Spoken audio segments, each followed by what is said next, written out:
नमस्कार दोस्तों, बहुत बहुत स्वागत है एसबी एजुकेशन फर्स्ट के यूट्यूब चैनल में। दोस्तों आज है 16 मई 2025। 16 मई 2025 के जितने भी मोस्ट इम्पोर्टेंट करंट अफेयर्स के क्वेश्चन बनेंगे उनके बारे में अपन डिस्कस करेंगे, और जो भी क्वेश्चन से संबंधित इंपॉर्टेंट फैक्ट बनेगा वो भी अपन साथ में जानेंगे। और इस वीडियो की पीडीएफ फाइल आपको हमारे टेलीग्राम चैनल पे मिल जाएगी। टेलीग्राम चैनल का लिंक मैं वीडियो की डिस्क्रिप्शन में डाल दूंगा। और जो साथी चैनल पे नहीं हो वो साथी चैनल को सब्सक्राइब कर ले और बेल आइकन को प्रेस कर ले, ताकि आने वाली इंपॉर्टेंट लेटेस्ट वीडियो का नोटिफिकेशन सबसे पहले आप तक पहुँचे। और वीडियो के लास्ट में आपसे एक क्वेश्चन पूछा जाएगा जिसका आंसर आप लोगों को कमेंट बॉक्स में देना है। तो चलिए क्लास को स्टार्ट करते हैं। तो सबसे पहले अपन करेंगे पिछली क्लास का रिविज़न। तो पिछली क्लास का पहला क्वेश्चन था कि हाल ही में राष्ट्रीय शालीनता दिवस किस तिथि को मनाया जाता है। तो ये मनाया जाता है 14 मई को। अगला क्वेश्चन है, हाल ही में किस भारतीय दिग्गज खिलाड़ी ने टेस्ट क्रिकेट से संन्यास की घोषणा की है। तो ये की है विराट कोहली ने। अगला क्वेश्चन है, हाल ही में कहाँ चीन और अमेरिका के बीच उच्च स्तरीय वार्ता हुई है। तो ये हुई है जिनेवा में। तो जिनेवा कहाँ है? स्विट्जरलैंड में। अगला, हाल ही में कहाँ 2018 में बाद निपा वायरस का 7वां मामला दर्ज किया गया। तो ये किया गया केरल में। अगला क्वेश्चन था, हाल ही में सरकार ने स्टार्टअप के लिए ऋण गारंटी बढ़ाकर कितने करोड़ रुपए कर दी गई है। तो ये कर दी गई है 20 करोड़ रुपए।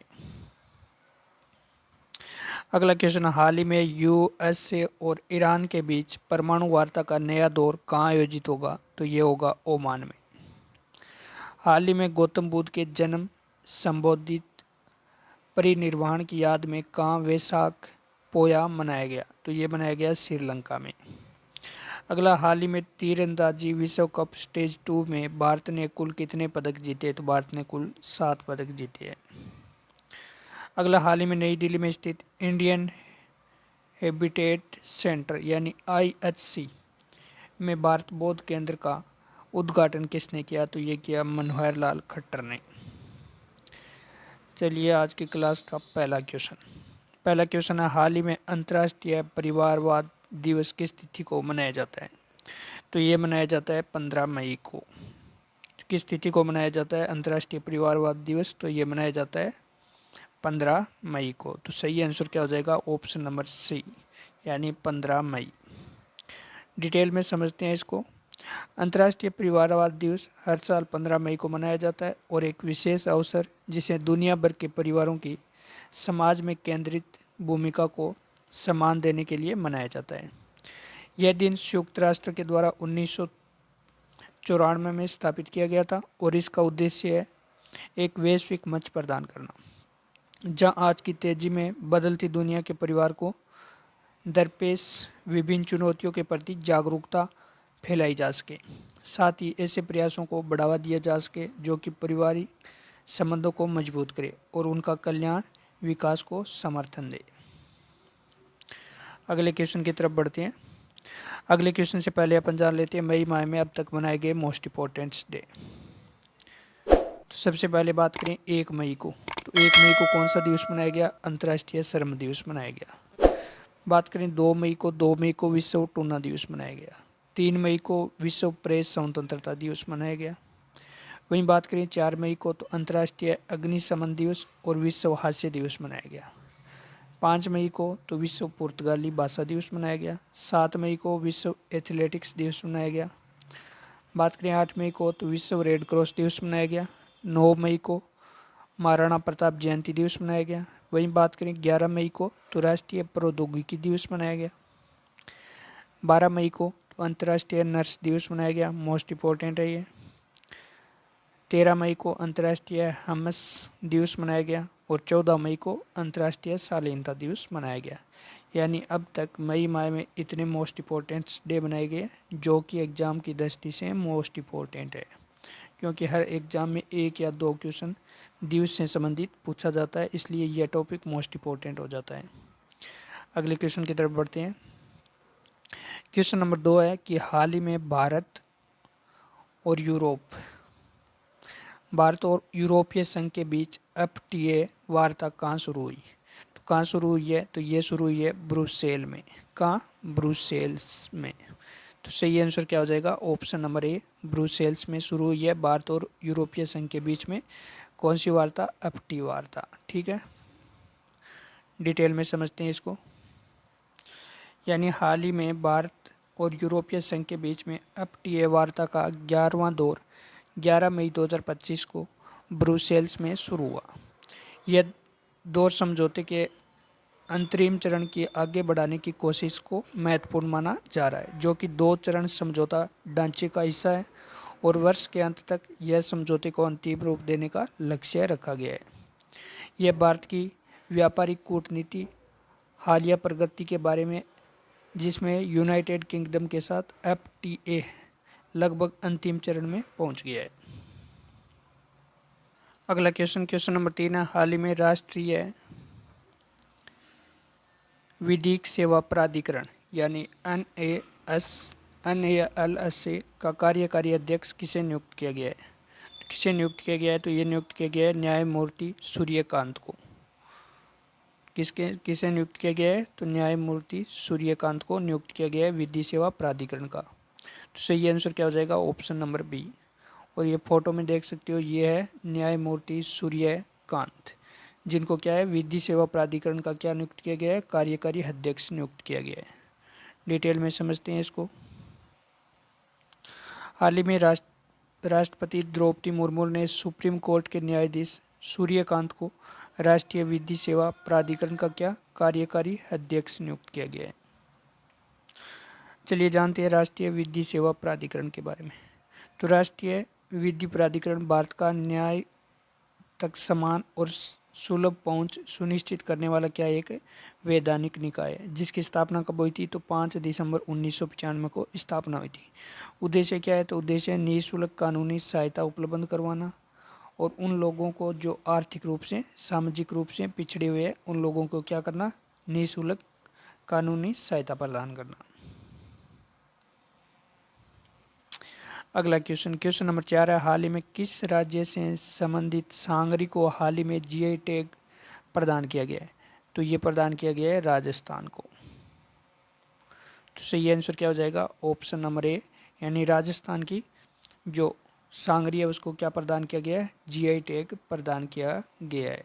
ये फोटो में देख सकते हो, इस प्रकार की होती है, जो कि खेजड़ी के लगती है सांगरी।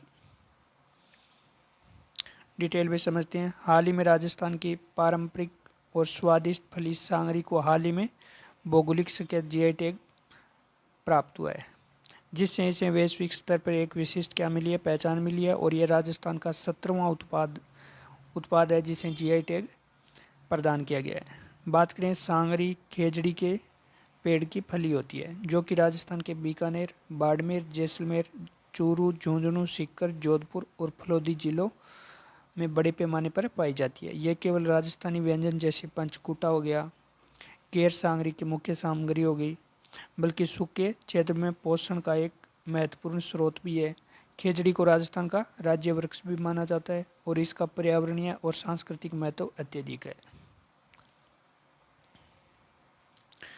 अगला क्वेश्चन नंबर 5 है, हाल ही में किस देश के वैज्ञानिकों ने एशियाई चावल के पहले पैन जीनोम विकसित किया है? किस देश ने विकसित किया है? तो ये किया है चीन ने।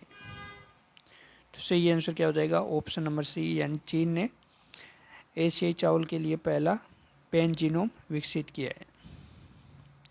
डिटेल में समझते हैं। तो हाल ही में चीन के वैज्ञानिकों ने एशियाई चावल के लिए पहला पैन जीनोम तैयार किया है। पैन जीनोम एक प्रजाति का व्यापक और अनुवांशिक खाका होता है जिसमें शामिल कोर जीन, जो कि प्रजाति के सभी व्यक्तियों में समान होता है। कुछ किस्मों को, लेकिन सभी में नहीं होता है, गौण व अद्वितीय जीन मौजूद होती है। बात करें एशियाई चावल का पहला पैन जीनोम, इसे एशियाई के जंगली और खेती करने वाले चावल की 144 किस्मों के जीनोम का विश्लेषण करके बनाया गया है। अगला क्वेश्चन नंबर 6, हाल ही में पूरी तरह से सौर ऊर्जा से संचालित होने वाली भारत की पहली विधानसभा किसे बनाया जाएगा? तो ये बनाया जाएगा दिल्ली विधानसभा को।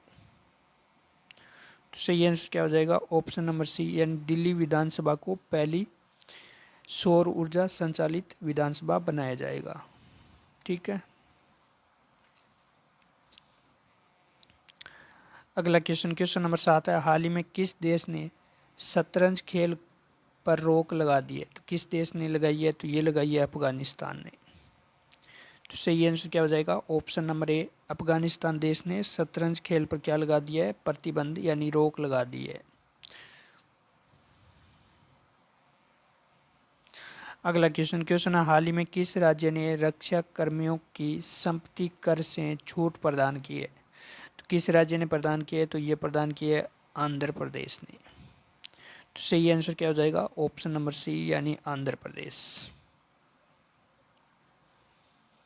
हाल ही में भारत के सशस्त्र बलों के सम्मान में एक महत्वपूर्ण कदम उठाते हुए आंध्र प्रदेश के उप मुख्यमंत्री पवन कल्याण ने राज्य में ग्राम पंचायत क्षेत्रों में स्थित सक्रिय रक्षाकर्मियों के स्वामित्व वाले घरों को पूर्णतः संपत्ति कर से क्या दी गई है? छूट की घोषणा की है।